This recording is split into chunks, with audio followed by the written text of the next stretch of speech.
Diriwayatkan oleh Imam Ahmad bin Hanbal dalam musnadnya bahwa ada seorang laki-laki yang bernama Nuaiman. Ini Nuaiman di kehidupan Rasulullah SAW ada orang yang seperti itu gitu. Orang yang sering minum minuman keras. Rasulullah SAW marah, murka. Rasulullah kalau yang berhubungan dengan Rasulullah tidak marah. Tapi kalau sudah berhubungan dengan agama, Rasulullah SAW adalah orang yang paling marah, orang yang paling istiqamah dalam kebenaran. Maka Rasulullah panggil Nuaiman, apa yang kau lakukan? Dia katakan, aku minum minuman keras ya Rasulullah. Rasulullah cambuk dia. Kemudian dia bertobat kepada Allah. Kemudian ketahuan lagi minum. Kemudian dicambuk lagi oleh Rasulullah SAW. Sehingga sebagian sahabat memukul dia dengan pukulan yang banyak. Sehingga apa yang berlaku? Sebagian sahabat mengatakan, la'natullahi ala Nuaiman. Semoga Allah melaknat Nuaiman. Dia mempermainkan Rasulullah. Dia bilang sudah mau taubat tapi minum lagi. Dia bilang sudah mau taubat tapi minum lagi. Maka Rasulullah SAW mengatakan, la tal'anuh fa innahu yuhibbullah wa rasulah. Kata Rasulullah, jangan kamu laknat Nuaiman, karena dia itu cinta sama Allah, cinta sama Rasulnya. Dalam riwayat dia dicintai Allah dan dicintai oleh Rasulnya Muhammad sallallahu alaihi wasallam. Ibn Majah menceritakan bahwa Nuaiman ini pernah suatu waktu diajak oleh Sayyidina Abu Bakar pergi ke negeri Syam. Negeri Syam itu di mana? Seperti yang diceritakan tadi, antara daerah Suria, Lebanon, Yordania, kemudian Palestina. Daerah seperti itu. Umumnya orang Quraisy pada masa itu, mereka memiliki rihlah berdagang, membeli dagangan ke Syam, kemudian dijual lagi di kota Makkah. Ketika itu Rasulullah SAW didatangi Abu Bakar. Sayyidina Abu Bakar mengatakan kepada Rasulullah, ya Rasulullah, saya mau izin ya Rasulullah. Mau apa? Saya mau ajak dua sahabat kamu ini ikut berdagang ya Rasulullah. Siapa kata Rasul? Nuaiman. Kata Rasulullah SAW, Nuaiman kamu mau ajak? Mau ngapain? Biar seru-seruan aja ya Rasulullah. Kata Rasulullah, ya sudah, saya izinkan kamu bawa Nuaiman. Ketika itu Sayyidina Abu Bakar membawa Nuaiman sama satu sahabat namanya Suwaibid ibn Harmalah. Siapa namanya? Suwaibid ibn Harmalah. Ini sahabat Rasulullah SAW yang memiliki sifat yang berbeda-beda. Kalau Nuaiman ini aneh. Pernah Rasulullah SAW dibawain makanan banyak, dikasih Rasulullah, dikasih sahabat semua. Semuanya sudah makan, tiba-tiba si Nuaiman ini, sahabat Nabi Nuaiman mengatakan kepada Rasulullah, ya Rasulullah, ini yang penjualnya, tolong kau yang bayar ya Rasulullah. Makanan udah habis. Makanan udah habis. Rasulullah SAW bingung, saya yang bayar. Akhirnya Rasulullah katakan kepada sahabat, ayo keluarkan uang, kita patungan, kita bayar. Rasulullah aja dimainin, apalagi kita orang. Sallu ala Nabi Muhammad. Nuaiman diajak Sayyidina Abu Bakar. Kata Rasulullah SAW, benar kamu mau ajak Nuaiman? Iya ya Rasulullah. Diajak.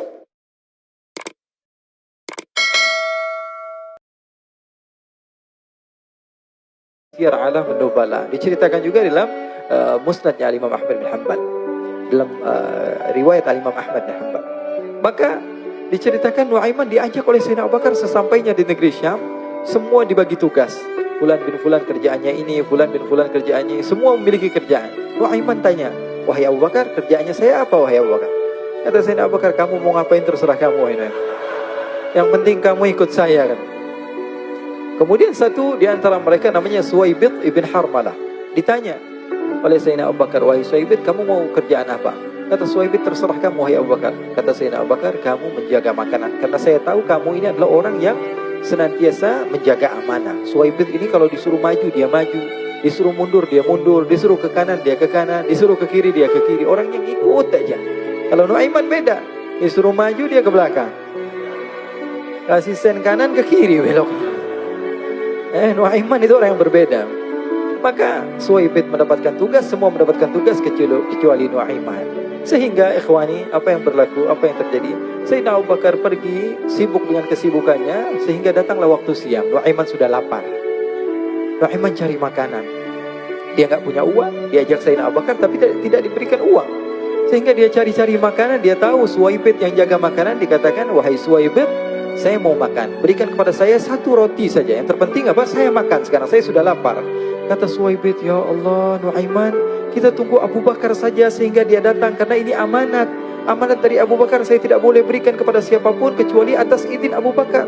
Kata Nuaiman, kasih saya makanan, kalau tidak saya bikin masalah sama kamu. Merah wajahnya Suwaibid, karena dia tahu, jangankan saya, Rasulullah aja dimainin. Bingung, apa yang harus saya lakukan? Akhirnya Nuaiman bilang, gampangannya aja, kata Nuaiman, kamu kasih saya makanan, atau kalau tidak saya bikin masalah sama kamu. Bingung Suhaib pikir panjang. Setelah itu dia katakan, ya sudah Nuaiman, saya tetap mau jaga amanah Abu Bakar, karena saya takut ini adalah perintahnya Allah, perintahnya Rasulullah SAW, dan perintah daripada Abu Bakar, sahabatnya Nabi. Kata Nuaiman, kalau memang begitu kamu maunya, ya sudah, berarti kamu ngajakin berantem sama saya. Nuaiman pergi ke pasar. Dia cari-cari tempat penjualan hamba sahaya. Dia lihat-lihat beberapa hamba sahaya. Ini berapa harganya? Ini katanya 10 qalanis. Ini berapa? Ini harganya, hitungan orang zaman dahulu. Kita sih hitung seperti dirham, berapa ratus dirham gitu. 200 dirham. Yang ini berapa? 300 dirham. Yang ini berapa harga hamba sahaya? 300 dirham. Harganya antara 300, 200 sampai 100. Kemudian Nuaiman mengatakan kepada penjual hamba sahaya tersebut, saya punya juga hamba sahaya, tapi saya jual cuma 20 dirham saja, murah. Apa benar ada hamba saya harganya segitu? Iya, karena dia punya aib, ada kekurangan. Apa? Nanti kalau kalian tangkap, dia bakalan teriak, saya ini bukan hamba sahaya, tapi orang merdeka. Akhirnya semua orang berkumpul mau beli. Ini Nuaiman sama Nuaiman diajak ke Suhaib bin Harmalah tadi. Kata Nuaiman, itu ada orang yang berdiri sedang menjaga makanan, itu hamba sahaya saya, tangkap saja. Oh baik. Diberikan uang 20 dirham, dimasukkan oleh Nuaiman ke kantongnya, kemudian Suhaib ditangkap. Ketika ditangkap, Suhaib teriak, saya bukan hamba saya orang merdeka. Maka orang-orang tersebut mengatakan, saya sudah tahu kekurangan kamu. Ini memang kekurangan kamu, memang kamu, tapi saya tidak perlu dengan bacot kamu, yang penting kerjanya kamu gitu. Ya kan hamba saya untuk apa? Untuk kerja. Mau dia ngomong apa, mau ngomel, terserah, yang penting dia mau kerja. Akhirnya ditangkaplah Suhaib dan dijual di pasar. Nuaiman punya uang banyak ini. Dia beli makanan, dia beli minuman, dia beli hadiah buat Rasulullah. Dia beli macam-macam di negeri Syam ini. Waktu itu adalah superpower, adidaya Romawi. Pada masa itu semua barang mahal. Tapi Nuaiman banyak uangnya. Dia belanja ini, belanja itu. Sehingga Sayyidina Abu Bakar pun pulang. Ketika Sayyidina Abu Bakar pulang, Sayyidina Abu Bakar cari, mana ini Suhaib? Kita semua sudah lapar. Kata Nuaiman dengan mudahnya dia mengatakan, sudah saya jual wahai Abu Bakar. Maka Sayyidina Abu Bakar bertanya, apa yang kau lakukan wahai Nuaiman? Diceritakan oleh Nuaiman dengan jujur. Nuaiman ini orangnya apa adanya, tapi nyusahin. Saya jual. Akhirnya dibawa oleh Nuaiman, Sayyidina Abu Bakar pergi ke mana? Ke pasar. Lalu dibeli lagi oleh Sayyidina Abu Bakar As-Siddiq, Suhaib yang tadinya orang merdeka menjadi hamba sahaya sebentar, kemudian dibeli lagi oleh Sayyidina Abu Bakar. Pulang ke Madinah, kisah ini diceritakan di hadapan Rasulullah SAW. Maka perawi mengatakan, fadhahikan nabiyyu hatta badat nawajiduhu. Ketika diceritakan kisah Nuaiman tersebut dengan Suhaib, Rasulullah tertawa sejadi-jadinya sehingga gigi geraham Rasulullah SAW nampak di wajah mata para sahabat.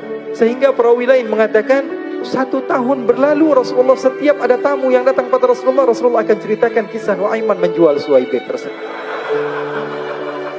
Jadi ada ikhwani, jangan kalian kira Rasulullah SAW itu hidup di satu masa sahabat-sahabatnya itu seperti ustadz-ustadz yang khusyuk, yang kayak Habib bin Anis ini banyak.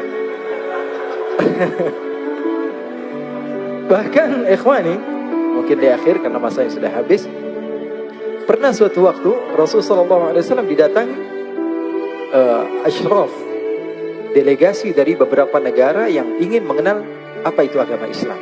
Sehingga mereka datang ke rumah Rasulullah SAW membawa unta, kendaraan yang ketika itu kendaraan yang paling mahal mereka miliki. Itu untanya yang paling mewah. Diikat di depan rumah Rasulullah SAW. Tamunya pun masuk, duduk bersama Rasulullah SAW. Di depan rumah Rasulullah SAW ada beberapa sahabat. Ada Sayyiduna Hamzah. Kalian tahu Sayyidina Hamzah adalah orang yang pemberani. Ada Sayyiduna Umar. Kalian tahu Sayyidina Umar adalah orang yang pemberani. Ada Sayyiduna Ali bin Abi Thalib. Ada Sayyiduna Sa'ad bin Abi Waqqas. 4 sahabat ini lagi nongkrong gitu depan rumahnya Rasulullah SAW. Berjaga sebelum Allah Subhanahu wa taala turunkan ayat wallahu ya'simuka minan nas. Ketika mereka sedang asyik duduk, tiba-tiba Nuaiman datang. Ini Nuaiman kalau datang pasti bikin sesuatu yang aneh. Bahkan dikatakan tidaklah Rasulullah SAW dalam keadaan bersedih, kecuali Nuaiman datang Rasulullah akan tersenyum. Jadi sebagian sahabat itu senang kalau sudah Nuaiman datang, pasti Rasulullah bahagia. Tapi ketika itu Nuaiman datang, ingin duduk bareng-bareng Sayyidina Hamzah. Sayyidina Hamzah katakan kepada Nuaiman, bercanda begitu. Nuaiman, kamu lihat unta orang datang dari luar Arab ini. Lihat, kata Nuaiman, ini besar banget, ini badannya besar gitu. Dagingnya pasti banyak. Iya, ini kalau kita sate enak nih ntar malam. Kata Nuaiman. Kata Sayyidina Hamzah, apakah kamu berani? Kata Nuaiman, saya berani aja asal kalian gak bilang sama Rasulullah. Kata Sayyidina Hamzah, benar wahai Nuaiman, benar. Akhirnya Sayyidina Hamzah lupa masalah itu, cuma bercanda saja. Sayyidina Hamzah lagi asik sama Sayyidina Umar, Sayyidina Ali. Tiba-tiba apa? Ternyata ketika dia melihat unta tersebut sudah pisah antara kepala sama badannya. Nuaiman mengatakan, wahai Hamzah, ini unta saya sudah potong, saya mau pergi sebentar. Kalau Rasulullah cari saya, tolong jangan beritahu di mana saya. Nanti kalau keadaan sudah aman, mari kita nyate bareng-bareng. Ini ada yang seperti itu di zaman Rasulullah SAW. Maka dia pun berlari dan berlari mencari satu tempat supaya Rasulullah SAW dia selamat daripada Rasulullah SAW. Sehingga Sayyidina Hamzah bingung, ini kalau Rasulullah keluar gimana? Ada Hamzah Asadullah, ada Ali bin Abi Thalib, ada Umar, gak bisa jaga kendaraannya, tamunya Rasulullah Sallallahu Alaihi Wasallam. Akhirnya benar apa yang terjadi, ikhwani. Rasulullah Sallallahu Alaihi Wasallam tamunya mau pulang. Ketika dia buka pintu tamu melihat apa? Untanya sudah begitu. Mereka teriak, wa naqatah, unta kami wahai Muhammad. Baru mau kenal Islam, unta kami, kendaraan kami sudah dibawa. Rasulullah SAW lihat Sayyidina Hamzah, lihat Sayyidina Ali. Mereka gak bisa ngomong, mereka hanya bilang apa? Nuaiman ya Rasulullah. Rasulullah perintahkan Sayyidina Umar, wahai Umar, sekarang kamu ambil uang, kemudian kamu gantikan, kemudian kamu berikan 2 kali lipat daripada harta unta ini, sehingga apa? Agama Islam tidak didengar dengan sesuatu yang tidak baik di luar sana. Akhirnya diberikan harta, diberikan unta yang baru dan diberikan harta yang lebih untuk orang tersebut, sehingga orang tersebut tidak menjelek-jelekan agama Islam. Kata Rasulullah SAW, dan sekarang waktunya kita balas dendam sama Nuaiman. Nuaiman ternyata berlari tempat yang jauh sampai hampir keluar dari kota Madinah. Dia dapatkan seorang sahabat Nabi yang hadir juga dalam peperangan Badar, namanya Al-Miqdad bin Al-Aswad. Siapa namanya? Al-Miqdad bin Al-Aswad ketika itu sedang menggali sumur. Ketika sedang menggali sumur, Nuaiman datang. Nuaiman katakan kepada Miqdad, wahai Miqdad, wahai sahabat Rasul, kamu orang yang hadir dalam peperangan Badar, kamu adalah orang yang hebat. Dipuji-puji sama Nuaiman. Ada maunya ini. Akhirnya dia bilang, wahai Miqdad, tolong saya. Kenapa wahai Nuaiman, kamu ini kekasihnya Rasulullah, orang yang disayang sama Rasulullah. Kenapa? Saya ini sedang dikejar-kejar orang jahat. Tolong selamatkan saya. Saya pengen masuk ke dalam sumur, boleh atau tidak? Kata Miqdad, siapa yang mengejar kamu? Pokoknya saya dikejar sama orang-orang. Kamu mau atau tidak selamatkan saya? Kata, ya sudah, selagi kamu itu adalah sahabat Nabi, silahkan kamu masuk. Masuk akhirnya Nuaiman ke dalam sumur tersebut. Lalu Nuaiman mengatakan, wahai Miqdad, dia keluar lagi. Nanti kalau ada yang cari saya, tolong jangan beritahu saya di dalam sumur ya. Kata Miqdad, baiklah. Kata Nuaiman, siapapun yang bertanya tentang saya, kamu tidak akan kasih tahu. Iya, kata. Walaupun Rasulullah yang tanya saya. Katanya, enggak mungkin Rasulullah datang ke tempat sejauh ini. Iya, walaupun Rasulullah. Akhirnya masuk Nuaiman. Setelah beberapa menit Rasulullah dan rombongan benar datang. Miqdad bingung ini. Ini kenapa Rasulullah datang ke RW kami ini? Ada apa ini Rasulullah sampai sejauh ini? Ditanya, ya Rasulullah, ada apa ya Rasulullah? Kata Rasulullah, saya cari Nuaiman. Di mana Nuaiman? Innalillah, kata Miqdad. Nggak dijawab ini Rasulullah. Kalau dijawab saya ingkar janji. Akhirnya apa dia katakan? Wahai Rasulullah, mata saya tidak memandang kepada Nuaiman, tapi tangannya nunjuk ke dalam sumur. Sahabat. Apa dia bilang? Mata saya tidak melihat kepada Nuaiman, tapi tangannya nunjuk ke sumur. Akhirnya dibuka sama Rasulullah, Nuaiman muncul. Kata Rasulullah, Nuaiman, kamu bikin malu saya, wahai Nuaiman. Ya Rasulullah, yang bersalah bukan saya, tapi orang yang mencari saya bersama kamu, ya Rasulullah. Akhirnya Rasulullah nengok, siapa? Ternyata Nuaiman sudah lari kabur. Kisah-kisah seperti ini sebenarnya banyak sekali, ya. Ini menunjukkan kepada kita bahwa kehidupan Rasulullah itu begitu indah. Rasulullah SAW, kalau kamu mau menjadi orang yang baik, contoh Rasulullah. Mau menjadi bapak yang baik, contoh Rasulullah. Mau menjadi pemimpin peperangan yang baik, Rasulullah. Mau menjadi murid yang terbaik, contoh Rasulullah. Bagaimana akhlak Rasulullah. Mau menjadi suami yang baik, contoh Rasulullah. Dalam segala hal, apapun itu Rasulullah SAW adalah makhluk